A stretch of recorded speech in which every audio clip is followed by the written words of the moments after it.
ఏంట్రా రజత్, ఐపీఎల్లో కెప్టెన్గా ఫస్ట్ మ్యాచ్ గెలిచావు, కుష్ కుష్ ఉంటావు అనుకుంటే మొహం ఏంటి అలా పెట్టావు? మొహంలో కలే లేదు.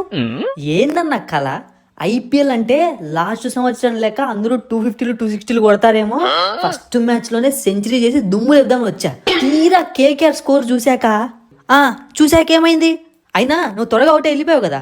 అదే కదా నా చెప్తోంది. ఆ స్కోర్ చూశాక ఇక ఏదో ఆడేద్దాంలే, ఎలాగో మనమే గెలుస్తామని చెప్పి అలా ఆడి వెళ్ళిపోయా. కనీసం 200 అన్న ఎక్స్పెక్ట్ చేశాను నేను.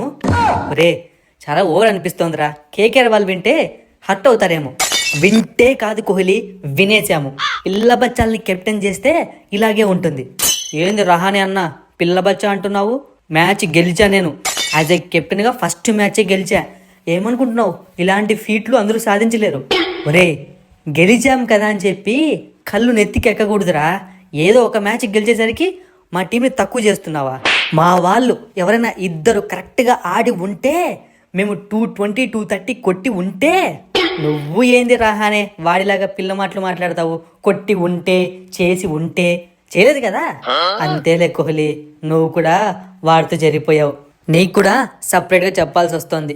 ఒరే రజత్, మ్యాచ్కు ముందు ఎన్ని మాటలు మాట్లాడా, ఎన్ని డైలాగులు కొట్టా, తీరా మ్యాచ్కి వచ్చే ముందు నన్ను తీసి పక్కన పెడతావా? నెక్స్ట్ మ్యాచ్లోకైనా నన్ను తీసుకుంటావా లేదా? నేను కూడా వికెట్లు తీయాలి కదా, పర్పుల్ క్యాప్ గెలుచుకోవాలి కదా. ఏందన్నా అట్లా అంటావు? నీకే కదా జ్వరం వచ్చింది, అందుకే నిన్ను తీసి పక్కన పెట్టా. నాకు జ్వరం వచ్చింది, నాకు ఒళ్ళు నొప్పులు వచ్చా, నీకదా తెలుసురా.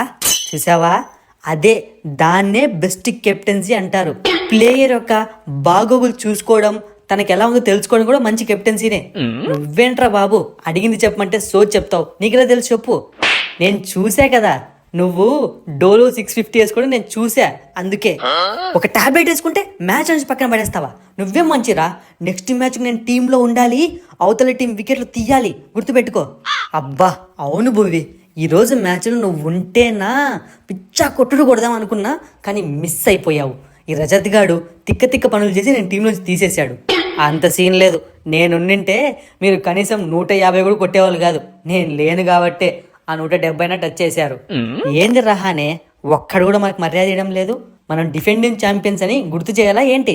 డిఫెండింగ్ ఛాంపియన్స్ అని గుర్తు చేస్తే రాదు గుర్తు, మ్యాచ్ లో రన్స్ చేస్తే వస్తుంది. హలో కేకేఆర్ టీం, ఎలా ఇచ్చా? అదిరిపోలే. ఒరే, కనీసం ఇంతకు ముందు మా టీంకి ఆడావు అని చెప్పి జాలి దయ చూపించరా. కొట్టడం ఏంతరా అలా కొడుతున్నావు? హలో, పోయినసారి ఆడిన టీం కాబట్టే మీ టీంలో వాళ్ళు కొట్టిన దానికన్నా ఎక్కువ కొట్టకూడదని చెప్పి నువ్వెంత కొట్టావో అంతే కొట్టా. లేదంటేనా సెంచరీ చేసి పడేసేవాడిని. ఏంట్రా ఫిల్ సాల్ట్, నీకు ఇలాంటి ఫీలింగ్స్ కూడా ఉన్నాయా? కొంపదీసి మళ్ళీ ఇంకొకసారి మ్యాచ్ పెడితే డక్అవుట్ అవుతావా ఏంటి? అయ్యో, ఊరికే ఉండు కోహ్లీ అన్న, ఏదో అలా పిల్లల్ని కూల్ చేశా. ఇప్పుడు చూడు, హ్యాపీగా ఉంటారు వాళ్ళ మొహాలు చూడు. అవునరా, మొహాలు వెలిగిపోతున్నాయి. ఎంత అన్యాయం చేస్తున్నారా మీరు. అందరి గురించి మాట్లాడతాను గాని పిచ్చి పిచ్చిగా బౌలింగ్ చేసి ఆర్సీబీని గెలిపించిన నా గురించి మాట్లాడడం లేదు. ఇదేనారా న్యాయం అంటే? ఏంది కోహ్లీ పెద్దోని, నువ్వు కూడా ఇలా చేస్తున్నావు? కృణాల్ పాండ్యా, నిన్నెలా మర్చిపోతా? నెక్స్ట్ నీ గురించి టాపిక్ తీద్దాం అనుకుంటున్నా, నువ్వే వచ్చేసావు. వీడురా అసలైన స్పిన్నర్ అంటే మిస్టరీ స్పిన్నర్ అని పేరు చెప్పుకొని వికెట్లు తీయకుండా వెళ్ళిపోయేవాళ్ళు కాదు. అవునవును, 6లు 4లు కొట్టించుకునే వాళ్ళు అసలే కాదు.